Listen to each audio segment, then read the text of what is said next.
And good morning and welcome to Touch Base Daily. My name is Ron Foster, touching base with you as I always do. And today is an exciting day because this is Tip Tuesday. We have a Tip Tuesday today, and we have a special guest, someone that knows her Adobe Lightroom mobile, which is Lightroom, and Adobe Lightroom Classics, and then also Photoshop, and she's going to be sharing with us here on this platform. So she's backstage, she's waiting for us, but we are going to do some, obviously, our wonderful greetings, because that's how we start our day, is to greet. And again, I want to say thank you to all those folks that have been sending such amazing love yous and thank yous and all that good stuff from I call it the residual of Sunday. And I see some people say they got their notebooks ready, and so we're gonna have a great time. Also, let me just get this right here. I need to click on this one moment, and okay, that is set. Nice. Okay, so let's see who's in the building. Well, can I just say something before I go into the building? Last night, I had a great time with Dr. Tachi. Dr. Tachi, thank you. It's always good to be able to be on her show and on Be More. We had a great time, and thank you, Dr. Tachi, for allowing me to be a guest on your show last night. It was so much fun. Okay, now let's go to our wonderful greetings, because that's what we do here. We do our greetings. And Hannah, as always, like clockwork, she gets the gold this morning. She is the first person in the building. She says, good morning, Ron and Lavonne and Touch Base Daily family. Next in the building with a silver. Oh, Dr. Tachi's early today, y'all. She's early in the silver. She says, good morning. And look who else is in the top three. Good morning, fam, from Adrian. Okay, and then we got the wonderful Janet. Janet, I know she got her paper and pen ready, or her tablet and fingers. Greetings, she says. And also, who else is in the building? I see Jazzy Jazz is in the building. She says, good morning, beautiful people. And Aya is in the building with Grand Rising Ron and everyone. Touch Base Daily, and lots of sunshine and happy faces. And Janet says, it was great fun to see everybody on screen Sunday. It was. Wasn't it great? Community. It's all about community. This is what we do here. So, building community. Oh, look who's in the building today, y'all. It's David Mascaro. I love that name, David Mascaro. I was just talking about you yesterday. I said, where was David? Where is David? He says, good morning, all. Omar is in the building. He says, good morning, my people. Yes, Mr. Now, I was talking to Lavonne yesterday as we were talking about clowns. That's a whole other subject. We were talking about clowns, but I also talked about Omar, and I'm saying Omar is like the king of Photoshop editing. So you and Lavonne will have great conversations in the future, I'm sure. And Dr. Saji says, this will be fun. And I see more love between y'all. Adrian says, and there it is. I have my notebook ready. And Lavonne, Aya says, good morning, Lavonne. And let's see. And more love. I see more love in there. And there's some hearts there. And Hannah says, I saw the replay from Dr. Tachi's show last night. It was, there you go. And so, guys, we're not going to waste any time. Tomorrow is our water cooler conversation. So we'll be gathering for our water cooler conversation. We'll have a panel discussion. Gwendolyn's not here. So if someone wants to join the panel, let me know. If you want to join the panel discussion, and I can tell you what we're going to be talking about tomorrow. Just slightly, the craziness of the orange man, Kinkle. Well, you know what I'm talking about. Anyway, that's tomorrow. We'll be talking about all this other stuff that's going on in the headlines today for tomorrow. But let me read to you something that's special. And here we go. Lavonne Hall has been in the photography industry for over a couple of decades and is known for her hashtag. Wait for it. Let me get this off the screen. Oh, wait for it. Lavonne else. Hold on. Look at this. Lavonne is Lavonne is everywhere. I read this morning. She is a fine art photographer, educator, consultant with teaching gigs at various photography institutions like the International Center of Photography and the Penobra Foundation. Lavonne has presented and collaborated with major companies like Adobe and Wacom, just to name a few. She is dedicated to helping individuals explore their creative potential and find their unique path to success. Are y'all ready for her? Are you ready for her? Here she comes. Welcome, Lavonne. Oh my goodness, I can't see you, but I guess that's okay. It's so good to see you. We see you. Okay, as long as you can see me. Well, I am excited to be here. It's interesting that we're talking about this now. These were announcements that were made at Adobe Max a couple of months ago or a month and a half. But we just could not get our schedules together and trying to have this out there. But also, I've been talking to other people, and they're like, they didn't know about some of these updates that were going on. So I was like, well, this will probably be the perfect time to talk about what's new in Lightroom Classic, and Photoshop. So, are we ready? We are ready, and like I said, you will have the stage. You will do what you need to do. I'll just be kind of in the background, helping if I can. And but again, before you get started, though, Yes. First I want to tell people how cool you are. Don't do that. Yes, we ran into each other at the first photographers day celebration at the Brooklyn Museum. And then I did a little snapshot of her, and she came and she is also known for all her crazy faces, and I love her for it. It's like she's sipping a straw, eyes wide open, and all that other stuff. We have so much fun. And then this summer, we had the opportunity to have lunch together and talk about so many things. And so approachable, so kind, so generous. And she was like, "Ron, let's do something. Let's do something. Let's collaborate. Let's do some things here." And so here we are. So anyway, now you can have the stage. And if you want to share anything you want to share, you're more than welcome. You don't have to just stick to Adobe. You can share as well. All right. So there's been quite a bit going on in Adobe for Lightroom Classic and Lightroom and Photoshop. So I'm going to start with Lightroom Classic, and I'm not going to go over everything because we have a limited time here. Mm-hmm. So I'm just going to give you like the gist of like some of the major things that were announced, and maybe if there's time, I might show bonus. I don't know. We'll just have to wait and see. So what I want to start with is masking. I don't know if anyone's used masking in Lightroom. So I'm in Lightroom Classic, and I'm going to do masking. But the thing about masking over here on your right, you see that lovely circle? And it's even telling you there's been some new updates in masking. So the main thing that was added is landscape. So you see it says landscape, but it's not just so much landscape, it's other things that they added, which I'm going to show you in another image. And it does a pretty good job in detecting what's in the image, as long as it's a landscape. So you see it's thinking, it's like, okay, there you have sky. So you see it's the green overlay, it's choosing the sky.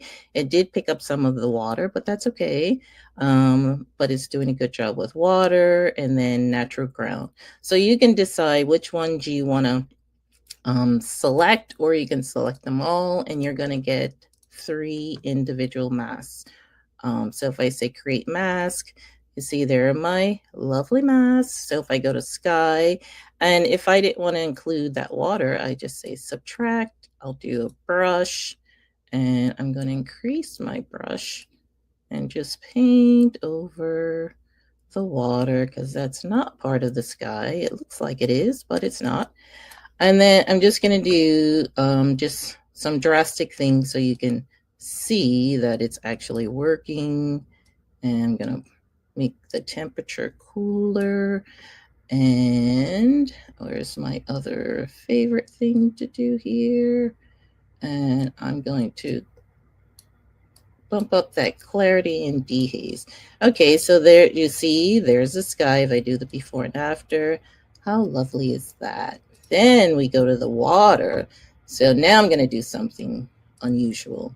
So let's make it more magenta. It's like, ooh, that's quite unusual. And then I'll go over to natural ground and I'll just brighten it so you can see what is going on down there.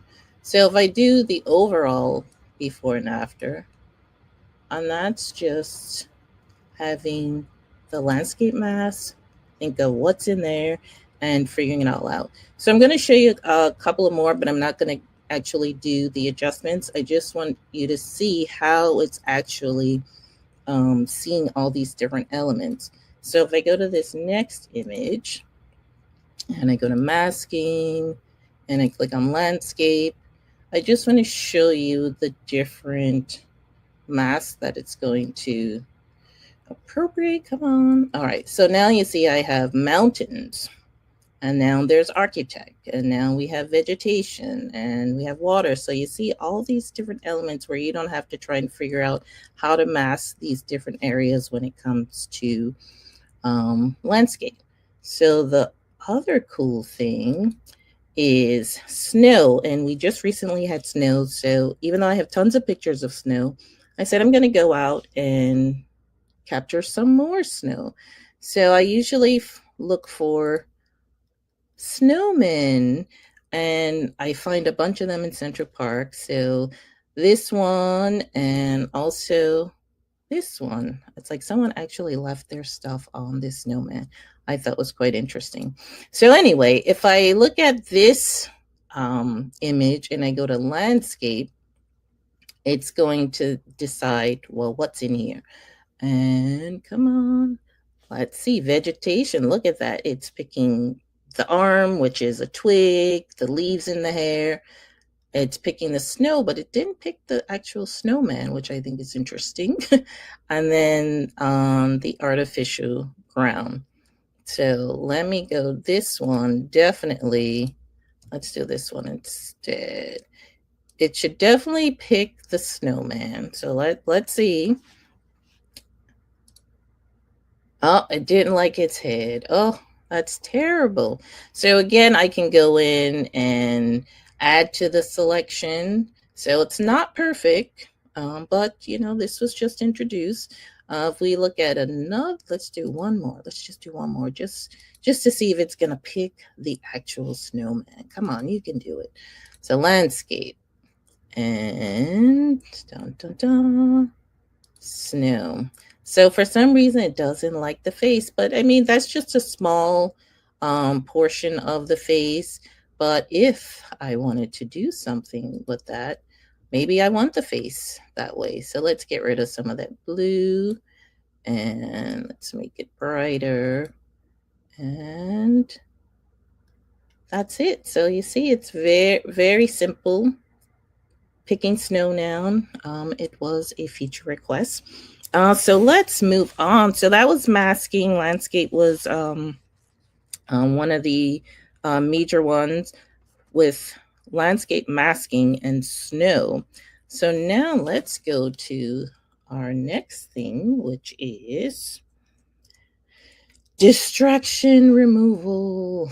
So let's see. We are going to go. And so in terms of distraction removal, that is under the remove tool. And again, so I just opened this on this computer. So that's why you're seeing all those what's new coming up. So one of the we have three different options here. So we have reflections, people, and dust. So dust was just added, but reflections and people did get a little enhancement.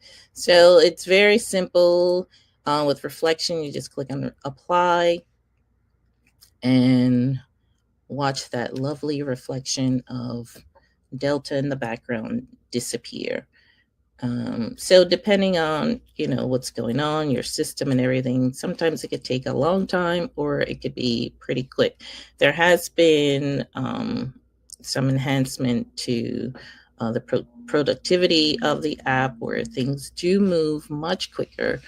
But for some reason, this one's going unusually slow. So oops, just as I canceled it, moved quickly. So let's see, is it going to jump over that hurdle? Yeah, this is unusually long. Okay, so you see it's at 100. So it got rid of the reflection, but if I go all the way to 0, then it's going to show me just what was in the terminal. So depending on what you're working on or what you're trying to achieve, you can get some it's almost like you get 2 for 1. You can get 2 different results here. I So let me, interject. yes. This was, well, I would say that this is one of the major game changers for photographers that are out in the field. You're like being in the airport or you're in a skyscraper, you get Yes. reflections from the backlight. Let's say you're in like places like the observation decks around the city here in New York. Usually what the problem is that they have these big giant windows. So then you see the reflections in the back. And so now you're trying to take this great shot, but now you have the ability through this system to be able to remove those reflections. I think that's awesome.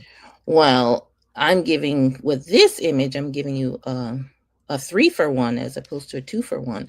So with this one, you can do it either way. You can have the reflection of have the image just showing the lights or without the lights. So this one I thought was quite interesting. Let's see, it's a little shorter this time. So the reason I'm saying I'm giving you a 3 for 1 is because there's something else in this image that I'm going to do. So if you prefer the lights, then you can keep it at 100%. If you prefer to not have any lights, then you can go to 0.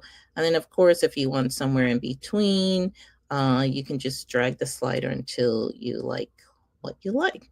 So now the other thing that was added, even though these are not dust spots, but they kind of look like they are, dust removal was added.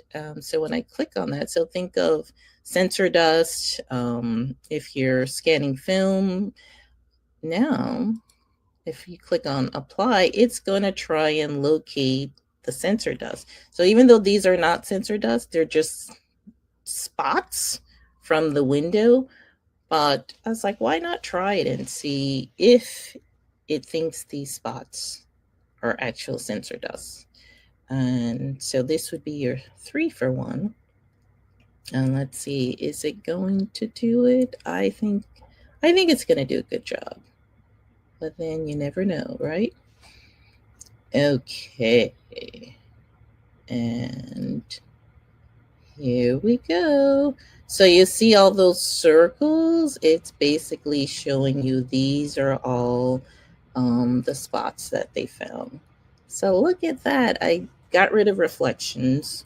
You won't see it in the other direction with the reflection only because it's too dark. But in terms of the sky, I'm like, look at that. So that's before and that's after. So that's a pretty good thing. So let me show you the other thing that was added. And that is, well, not added. Like I said, dust was added, but the other two, they have gotten some enhancement. So this image here, you see you have some people here. So if I go to remove, I go to people. So you see it's trying to decide, okay, where are the people it's detecting? Are there people here? Do we really want these people? And I think it will find most of them. I think there's like 4 and then an arm. So I don't know why my system's moving slow. So back here, it thinks there's people back there. So if there's something where it's saying that it's a person or you don't want the person removed, you just click on it and then click on the trash can. So that is not a person. So let's click on the remove tool and get rid of that. And then we say remove and see how it removes these 4 people and an arm. So it didn't move part of the bench, but if you weren't looking closely, you would think, oh, that's the bench is broken. So, but considering didn't do such a bad job. Okay. All right, let's keep moving on because we still have more to show. There's so much to show in such little time. So we did distraction removal. So the one thing that many people have been requesting is assisted culling. So it is actually in Lightroom Classic as well as Lightroom. So if I go to my culling tab, culling collection, sorry. So I have these images where some are similar, some are different. So the whole purpose of assisted culling, so you see up at the top in your library module, it says early access because it's brand new. That means there's things that still need to be worked on, but at least you have something to start with. So you see you have select, reject. Right now you only have subject focus, eyes open. So if I go on subject focus, and I can decide, do I want less sharp, if I want it softer. So if I move this slider up, it's going to start going through this particular collection and deciding, okay, which one should I isolate? Then if I do eyes open, I want to add that. I'm going to click on reject photos without people's eyes. And then for rejects, I don't have documents and receipts in here, so I'm not going to check that. But I'm going to do exposure issues. So if it thinks it's too dark or too light, then like overexposed, underexposed, then it's definitely going to add those. So now if you look under where it says view, if I click on rejects, and let's see, oh, you can't see my my score. It's because I turned off. Wait a second. Okay, so you see the rejects are the red X's, and for some reason I think I have a bug because when you mouse over it, it will let you know why it was rejected, but for some reason mine doesn't want to cooperate with me. So you see down here at the bottom, it says culling scores. You have score of 60 of rejects, and then you have likely open.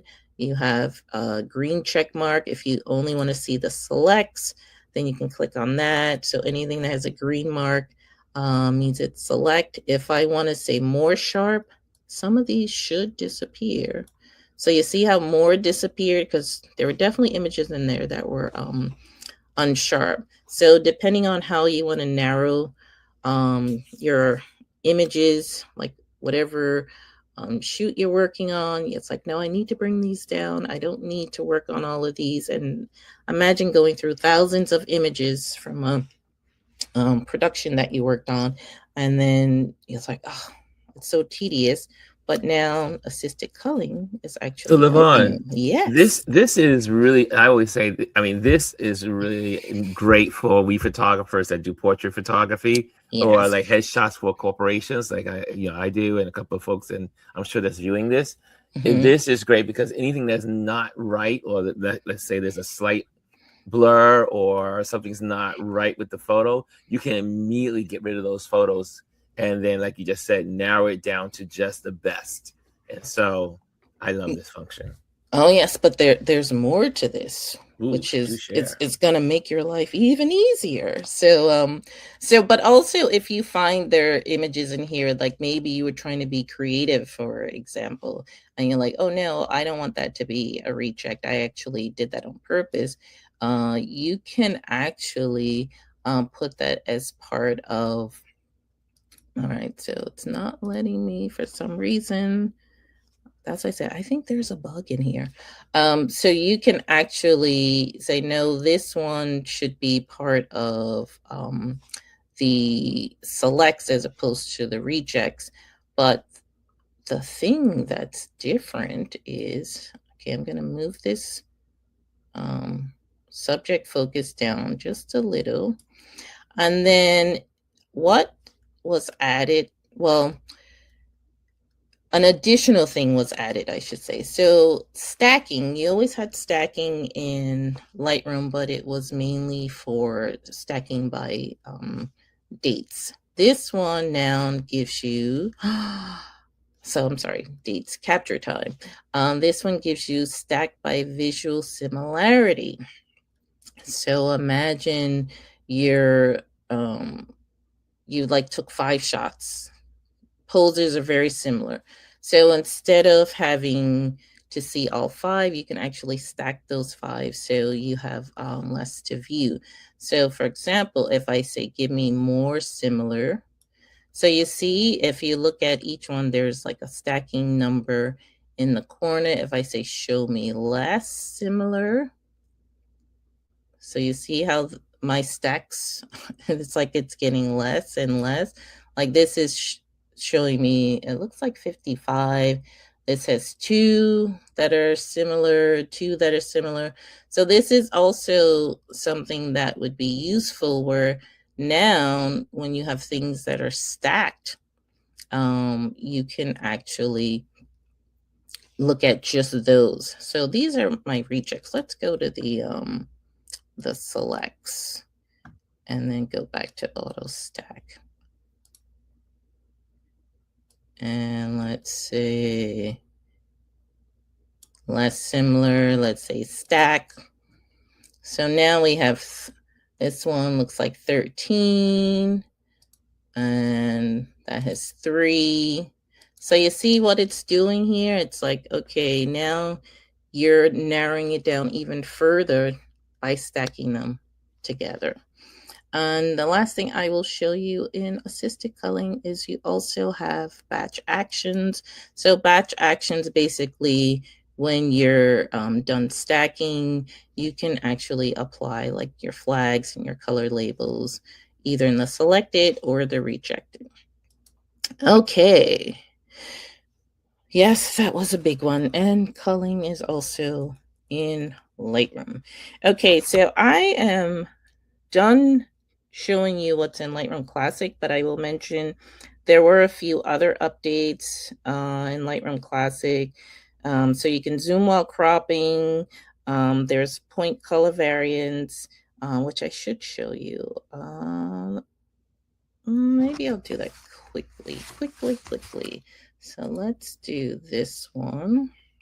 And Lavonne, do you want to do Yes. questions after each section, like Classic or Sure. Lightroom, or do you want to do all the questions at the end? We can do it per section in case I need to show anything. Okay. You have a question here from David Mascaro.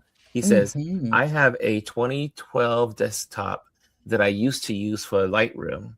Won't work anymore. Is this system too old now? I use a 2017 Mac now, but I would like to use desktop occasionally if possible.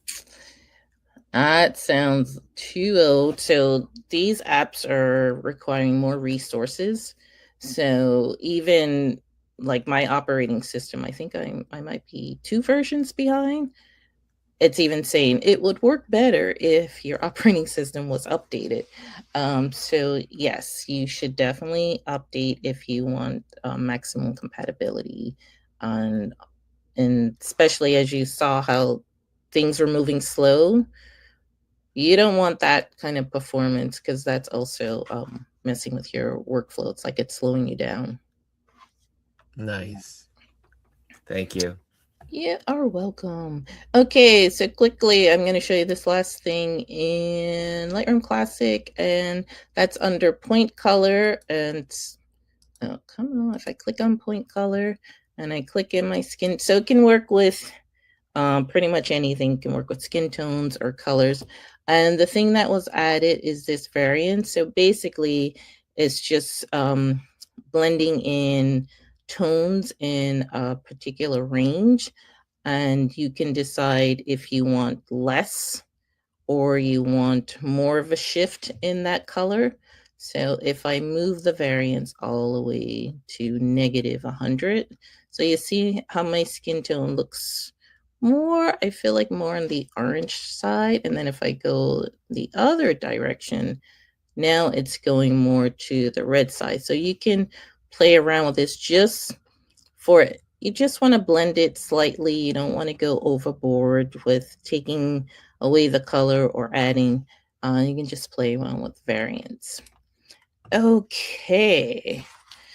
Now, so what I'm going to show, I'm only going to show you maybe a couple of things in Lightroom Desktop, and that is the cloud version. And let's see if where is it? So unfortunately, my app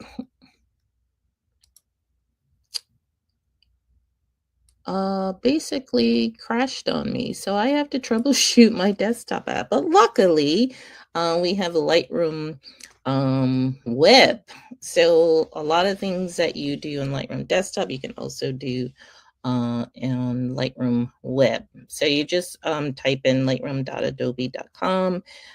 If you're not already signed in, you just sign in. So it brought me directly to my albums and folders. So one of the things that was added here was color labels. And I don't know if anyone uses color labels in Lightroom Classic, but I live by color labels. I do stars occasionally, but very rare, and also flags. But I love using color labels because I'm a visual person. I love to see color. So when I'm trying to isolate images, I always use the color labels. So that was added to Lightroom. Yes, finally, right? So basically, if I wanted to add a color label to any of these images, come on, let's go back to the grid view, and there we go. And then I'm just going to, oh no, it should be here and it's not. Okay, I can't believe my app is not working. I'm so upset.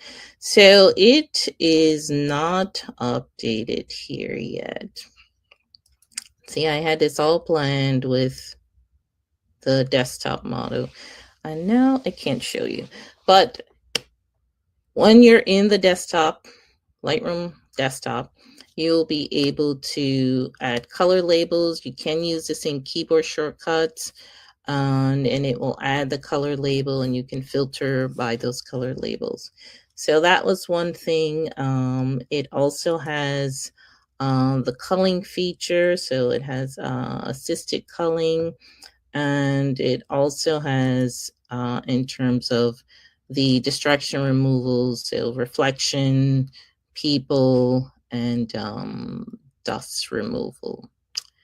So that was Lightroom, unfortunately, not in its entirety. So that actually is pretty good, because then that gives me a little more time with Photoshop, because I do want to show you more stuff in Photoshop. But before I do, I'm going to show you one other thing. It's not in Lightroom Classic, but I didn't want to connect my phone, because sometimes when you're going from like live and you're switching back and forth and we have limited time, I'm just going to show you something that was added to the mobile app, and that is, it's part of Quick Actions. So Quick Actions was added, but they added something to remove blemishes, which is nice. So let's see. So basically, I'm going to turn off this assisted culling because I don't need to see this anymore. All right, so here is an image. So I basically took a screenshot of the mobile app. So down at the bottom, there's the quick actions button. And as you can see just above, there's retouch. So then I went to retouch, and you see here's blemishes. So yes, you can enhance the other areas, but so when I did enhance with blemishes, it got rid of my mole and a few other things, but it made my skin so much smoother. And then so I did the blemishes remove, and then I also did enhancement with the subject and the background. So that's something you should definitely play around with on the mobile app. And now, any questions before I move on to Photoshop? Well, so, I mean, also so people have an understanding that the Lightroom Mobile, what you can do on Lightroom Mobile is not necessarily what you can do on Lightroom Classic. Correct. So there's a lot of things you can do. So in terms of like masking, cropping, you can remove items in the image. So there's quite a bit you can do on the mobile app, and they keep adding more and more stuff like with these blemishes and also these quick actions, which is also making it easier to mask parts of your images while on your phone. Nice. All right, so Photoshop got quite a bit of updates as well. And the one I want to start with, so I do have an image open, a very tiny image. So look at that little image. Okay, let's minimize that and Lightroom. Okay, so one of the things that was added to Photoshop is generative upscale. So basically, think of a tiny image, usually like from your phone or an old image that you scan, and you want to enlarge it. You can use generative upscale. And what it does is it actually helps with the sharpness of the image and making it look as if you didn't use any enhancement.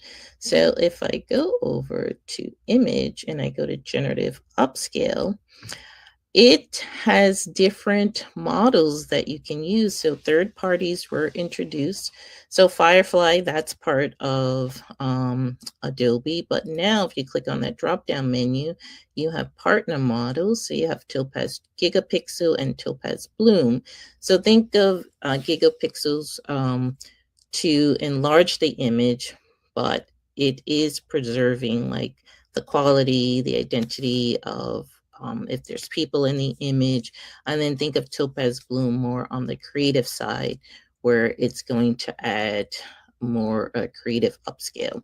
So if I click on Topaz Gigapixel, it's telling you, how it works. So if I say okay, and I have the option of 2x or 4x. So let's go up to 4x. And you see it says face recovery. So if I wanted to recover, like if the faces weren't that great, I can try this as well. So now if I do upscale, and something I didn't mention, some of these things like generative upscale, a couple other things I'm going to show you in a few, are using generative credits. So depending on what you're doing, some things are premium where it's going to use more credits, and some are going to use, if it's standard, it's going to use 1 credit. If it's premium, it's going to use like 5 credits, or depending how big you want the image to be. So considering like that looks pretty good. You might not be able to see as well because it's so tiny, but this image looks pretty sharp. So you see that's before and that's after. So that is a pretty good job for this little tiny image coming from a phone. And this was an old image at that. So that is Lavonne? yes, I was like, I hear something. No. Yeah. But this is interesting because now because people were, because places like Meta or Instagram, they kind of like bring down your image size on the platform so that people don't copy your pictures. Does that now mean that even if pictures are stepped down on social media, that someone can grab that photo and then now in Photoshop up the ante on it? Oh, yes, they can. If they're able to do it, it's like, I know. Yeah. But also what I love about this is because most of us have old photos from like say 15 years ago or 20 years ago, and they may have small megapixels because the cameras weren't developed that far back then. But now we can take those photos that we took 20 years ago and now bring them back to life. I know, isn't that amazing? So don't throw away your old photos because you don't know what technology is going to be in the future. Well, that is so true. I always say do not throw away old images because things are constantly evolving. And it just gets better and better. All right. So like I said, there's certain things that were added to Photoshop where they're using third-party models. So generative upscale is one. Another thing that was added, let me see, I might have to go back to Lightroom because I don't think I have it. And I realized I forgot to show you something in Classic, but that's okay. It's okay. If we have time, maybe we'll go through it again. So another thing that I might not have it here. Oh, yes, I do. Okay. So that's a DNG. I actually want a JPEG. So this is a JPEG. And I should have this open already, actually. So let's close that. And don't save. All right. So this image, you can't really see it here, but the only reason I'm showing this to you, even though it doesn't have it, it's because it's a JPEG. And something else that was added was if we go under filter, there is AI denoise. So I don't know if anyone's used denoise in Lightroom Classic, is that it only works on RAW or DNG files. But down you have this AI denoise. Also, it's using third-party models, so it's using Topaz denoise. You can click on denoise, and it's going to look at the image and actually reduce the noise. So if you were working in Photoshop, if you're compositing or anything like that, then it's like, oh, I can just do it right here without going back and forth. So it does do a good job. let's see, let's get my my cake out. We need some cake. All right, so now if I go to filter, AI denoise, and I say denoise, and it's thinking, and there's sometimes where I've changed my ISO on my camera to a high ISO, and then I was clicking away, and I was like, why is this at 12,000? So working with denoise comes in handy when you make those silly mistakes of changing your ISO when you shouldn't. So look at that cake. Doesn't it look much? Well, most of the cake looks better. So this features here, they also have AR sharpen. So those are the third-party models that's using Topaz.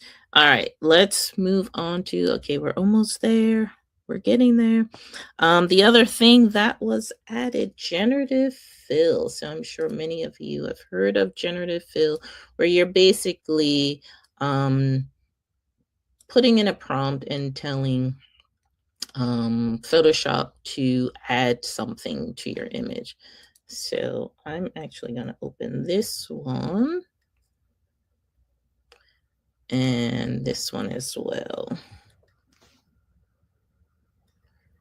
Okay, so let's minimize and let's, okay, so this image, so if I want to put something on this motorcycle, for example, I'm going to use the object select tool. Where is my object select tool? And just make a selection around the motorcycle. Okay, and then make sure you have your contextual taskbar out, because this is where you're going to write in your prompt. So if I click on generative fill and I put large cat on bike, and then I say generate, let's see, where is it going to put this cat, or is it going to put a large cat? And is it going to do a good job? So I could have made the selection better, but I'm mainly concerned with seeing how it actually changed the bike. Oh my goodness, that's so funny. And then you get 3 iterations of, it's like, well, do you want to change the bike? Do you want to give different prompts for the cat? If I want to say large cat, let's do that one. Large cat with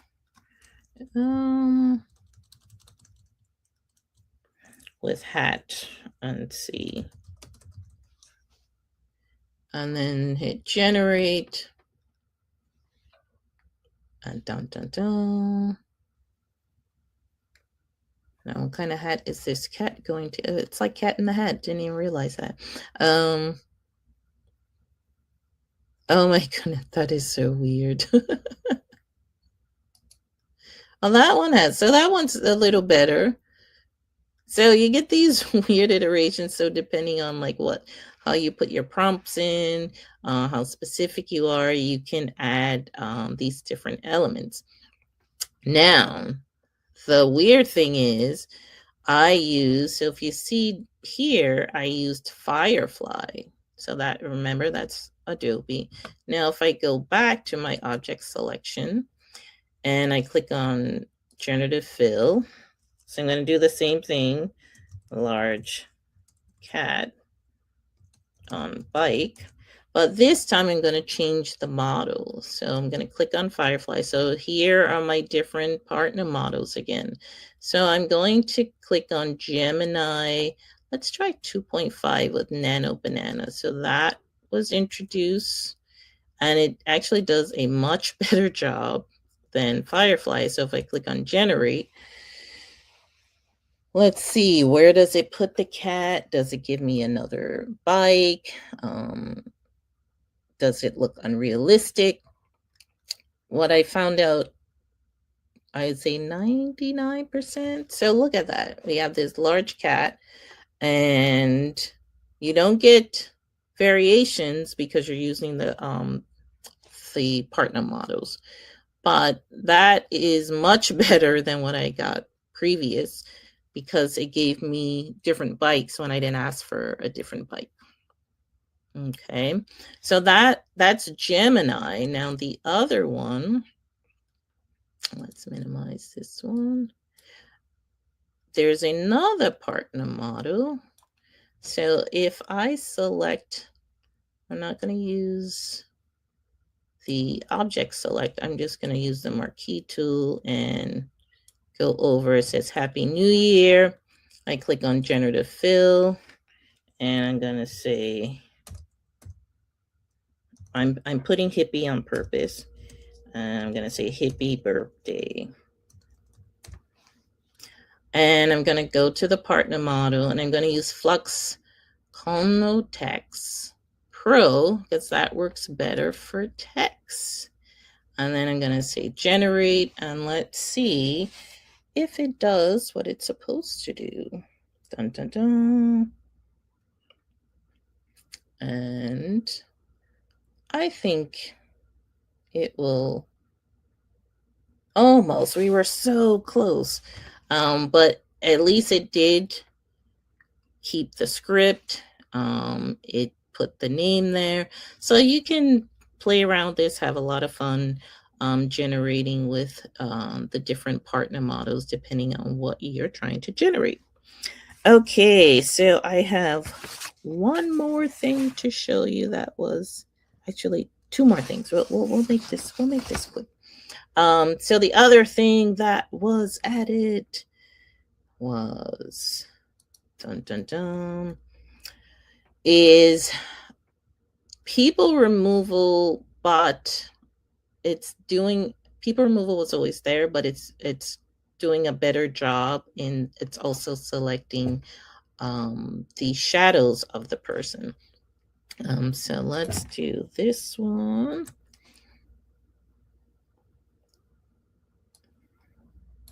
Okay, so I've played around with this image in the past before there were any updates, and it was always a pain trying to get this shadow. But now if I go to the remove tool, say remove, that's the keyboard shortcut J. And if I go up at the top in my options bar and I say people,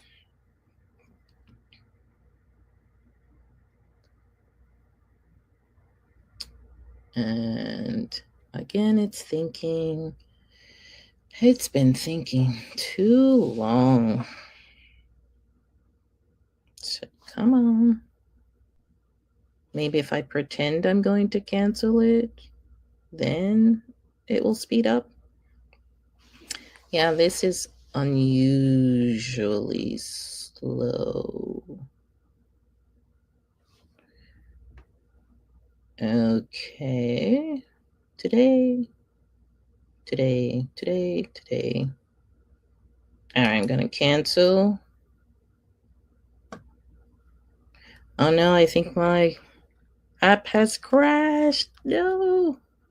Okay. All right, let's try it one more time. Oh yeah, I think something's weird's happening. Is it slow because you may have other windows open? The other windows? Yeah, I was about to go and close those, but now, okay, here we go. Let's close that one. Don't save. All right, let's see now.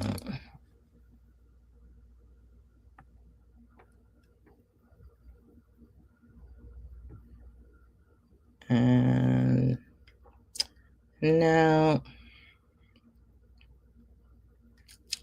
it's definitely not liking me today. That's okay. I'm actually going to cancel that one and see if it's just struggling.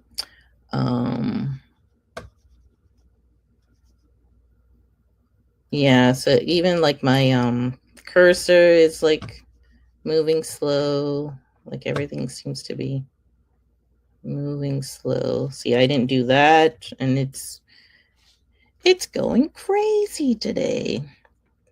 So typical. All right. Lightroom can be typical, temperamental sometimes, depending on our computers.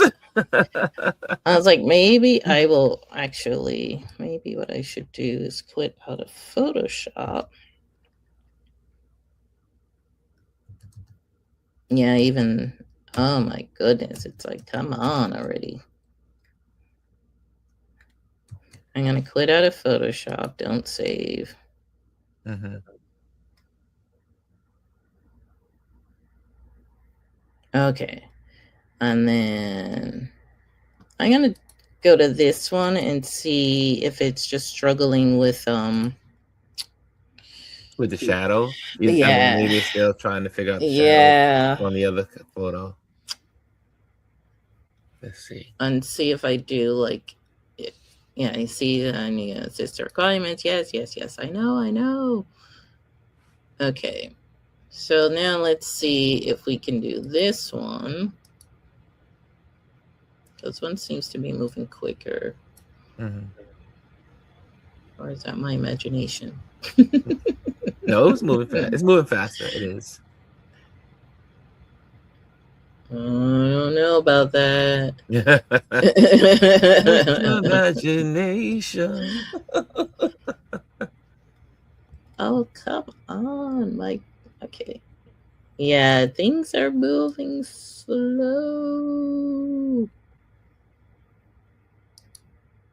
Yeah, it's like if I click, if I want to move my cursor, it's just like, no, we're taking a done. lunch break. Yeah, it's like, see, I can't even move this window. It's like, we're done. But okay, so do you want to do a Q&A and let's see if anyone has any questions about all that you shared? Sure. Or what? Okay, before the questions, the other Mm-hmm. things that were so I don't forget, in terms of Photoshop, there's dynamic text that was added. So basically, ooh, before I go back to, let me do this while I can. All right, so you see how it only picked that person, but it didn't pick the other people. So I'm going to, because I still have a brush, I'm going to increase my brush size with the bracket key, and I'm just going to paint over these people and make sure I get everything of that person, and then the guy on the outside. It usually does a better job at selecting. I'm going to do that shadow and make sure I have all of him.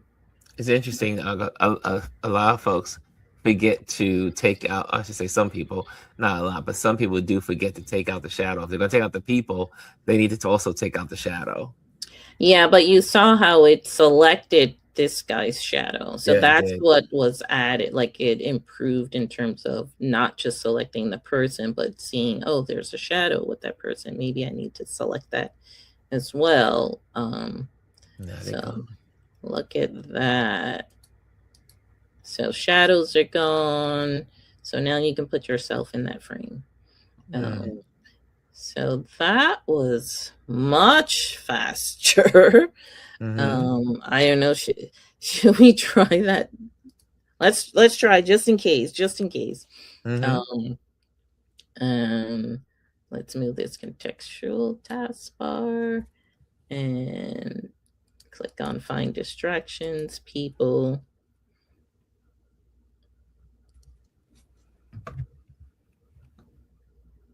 And I think I spoke too soon. Okay, so this time I'll finish what I was saying, even if it does select the person and the shadow. So dynamic text, basically you're adding text to an image, and no matter how you resize it, it's going, the text is going to change. It's really cool. I wish I had time to show it, but another thing I did want to show was harmonize. Remember, you have time if you need it. I'm like, We're on well, YouTube. I'm like, I have other events. That's right. You got appointments. I'm just acting like you have the whole day. I have. Let's stay with us for the whole day. I have so many things going on. And so there's also color variance, but that's different than what I showed in Lightroom. So with color variance, they added a new adjustment layer, which is great. Oh yes. So the I'll show you that after this one. The color variance adjustment layer that they added. So let's see. We have, it looks like it shows the shadow, the person. So now when I click on the check mark, I was like, oh boy, here we go again. More. It's like more waiting. All we do is wait. Look at that. Like I said, in the past, I struggled with the shadow here. It would do a good job with the person, but it struggled with the shadow. So imagine that.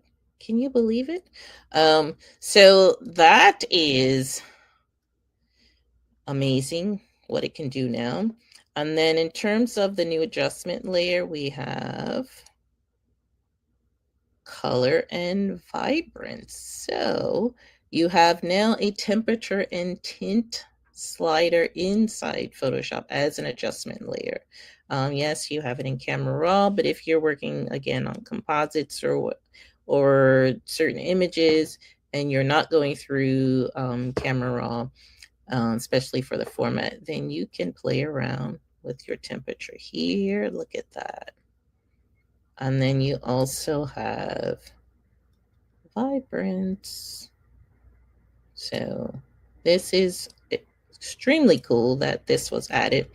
And then the last thing I'm going to show you is harmonize. So let's get rid of this and that.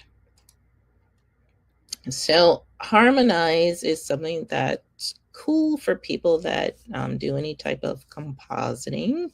And basically it's trying to match the lighting, the tones of whatever you're compositing into the image. So let's do this one. And let's do this interesting bike. So these were captured on two different days, different times a day. So basically what you do is you would drag the image to the other image, and if I go to my properties panel and I say remove background, and hopefully it will see the moped and then get rid of everything else so that you can see what's underneath. And again, it's thinking, it loves to think. Okay, so now I'm going to do Command T so I can resize it. Oh, it did get that pose, but that's okay because I have a layer mask. And I can just use my brush tool, and I need to make my brush smaller. I have a black brush and I can just get rid of that. Okay, so now that I have this selection, you see in the contextual taskbar it says harmonize. So now when I click on harmonize, it's basically going to analyze the image and the composite and decide, how do I match this to the current scene? And hopefully it's going to give us that night look as opposed to that bright sunny day. So it did change the milk pad a little, but look at that. It gave a shadow, and yes, you have your different options. So I think I like that one the most. So do you see that? Isn't that insane? That is harmonized. So anytime you want to composite and they're coming from different lighting situations, this is the way to go. All right, Ron. I think I'm done. I felt like I was going to show you some other things, but Photoshop has so many layers of things you can do with it. It's incredible. It's one of those. I guess it's one of my weak areas as a photographer using Photoshop. But it's I use a lot of Lightroom. I started with Lightroom Classic and then moved to Lightroom Mobile. And now, after our conversation yesterday, I'm going to also bring back my Classic so that way I can work on certain projects. But if anyone in the community has any questions, make sure you put it in the chat and we can address those questions. I think this was an excellent presentation. I know some folks, it's like it could be slightly over their heads because they're not used to Adobe, and then they probably don't even know what that editing tool is about. But what's good about, I've been with Lightroom since the beginning of my photography career, and I've been using Adobe. So that makes it now since 2015. So it's almost, technically 10 years I've been with Adobe using their products. And I realized, and I was mentioning yesterday, that I had to make some adjustments too, because it's all about the tools you're using that interface with it. And so I find that my Apple computer, which I just bumped up and have been using over the last 2 years. What was that? Not you, computer. And so so it has double it has decreased my workflow by 50 to 70%. Wow, that's pretty good. Just from changing from the HP computer and using Adobe products with my Apple. And so I really love it. And so this is good. Any questions, y'all? Any questions? Did you learn anything? That's awesome that you're loving the Adobe. She's gonna talk. She's gotta talk. She's gotta talk.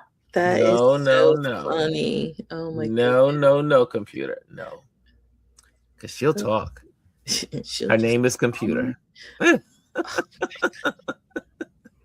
So any questions out there? Any questions? Oh, I see one. Jazzy says, there was so much great information in this presentation. Thank you, Lavonne. I'm going to come back and watch and play in my Adobe suite. Nice.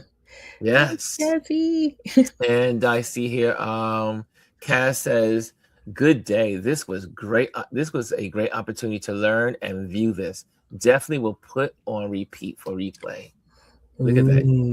So this is one of those I want to say talks that you have to Tuesdays that you're gonna have to keep repeating to learn some of these things. And I find that the larger your screen is, if you put this on your television or your large monitor, you can see you can see everything much better than if you use your smartphone.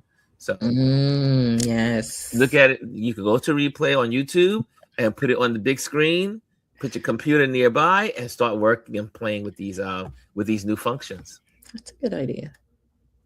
And Dr. Tachi says, this is helpful because I really never really use Photoshop for much, but it's great. It's great to have the knowledge. And we have the wonderful Janet in the building. She says, great, learned what I didn't know. Yes. So there we go. And Jazz says, sweet. We knew what you meant. We knew she's a child.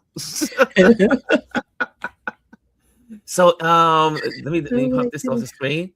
And so Did you stop sharing my screen? Yeah, do you want me to put it back up there? No. I'm saying because I was going to bring you back up, but I was like, I so have full power over here to do. Okay, you stopped sharing. So this was great. Thank you so much. Anything you want to share, Lavonne? I mean, no, I guess you know, the experience coming on, sharing. How was this for you? I know you do this you do this everywhere. Yeah, but it's always weird when things don't work, you know. So Yes. that's always the annoying part. Sound like maybe if I was on the other computer, but this is a better setup, you know. There's always that. Do I use that one? Technology, right? Technology. Yes. Mellow me says great information. Thank you, Salima. I was like, I recognize that photo. Oh, that's Salima. Hey, Salima. What's going on, Salima? That's a fellow photographer extraordinaire. Thanks for joining. Oh, my goodness. So this is great. Okay, so I'm going to let you go. I mean, unless you have anything you want to share. She says, hey. She says, hey. We love her. I was like, maybe I'll come on again and make sure there are no bugs. Well, can't really guarantee there won't be any bugs. You know, it's like it's temperamental because again, it depends on how many things you have open on your screen. It may also because StreamYard is using some of your power. That's what I'm saying. It's probably it may be a little struggle there because you weren't on StreamYard. It would just flow much cleaner. But that's what happens when you're doing a lesson and doing lives. It's part of the live territory. But you did it. Sure is. You did it, and you did it well. Well, thank you. And Roshan says, I'm always learning great information. Thank you, Roshan. So this was good. Okay. So I'm going to let you go. Thank you so much for joining us. Yes. I'm going to just go to let Lavonne go. And so, Lavonne, you and I will hang out and we will talk. And so I'm going to take her off the screen. And let me give you some announcements just so you'll have that in your to go. And that is one, we have our YouTube community. So you can also make sure that you pop into our YouTube community, which is part here. Just go to community, hit the community tab, share in that community your photography, text postings, conversations, engagements, stuff from today that you learned, some things you want to share. Also join our email listing. We will like to stay in contact with you. And also I am an event photographer. If you're looking for an event photographer for commercial projects or personal projects, I do that. And also we like to always thank our Patreon members. Our Patreon members make this possible, and to be able to be on screen, pay for all the bills and all that good stuff. And you want to become a Patreon member, there's the QR code. You can scan the QR code with your phone or your laptop, and it will take you straight to our Patreon page and become a paying Patreon member. A lot of what we do here lives on Patreon. So our Patreon community has all of our Tip Tuesdays, all of our Motivation Mondays, and other stuff that we put on there. Okay, so you can do that through our Patreon. And last but not least, if you're here for the first time, make sure you join our YouTube channel. Hit the likes, hit the subscribe. It doesn't cost you anything. So come on in and join and spend time with us at this community here on Touch Base Daily. Okay, and let's see what the last and final words from this community. And Aya says, thank you, Lavonne. This was great info. There you go. There's some thank yous. And if you enjoyed this moment, make sure you put some hearts in there. If you enjoyed it, hit some hearts. Smash, as they say on some channels, smash the hearts and let people know that you appreciate her coming in and sharing her knowledge. And like I said, she's usually in the big expos for photography all over the country. She's everywhere sharing about Adobe products. So we got a great benefit today of having her here. And okay, there we go. We got some love going there now. I see some love. Jazzy Jazz has in here. There she go. Dr. Tachi sends some love. That's what I'm talking about. Yes. Don't cost anything to show love. Okay, guys.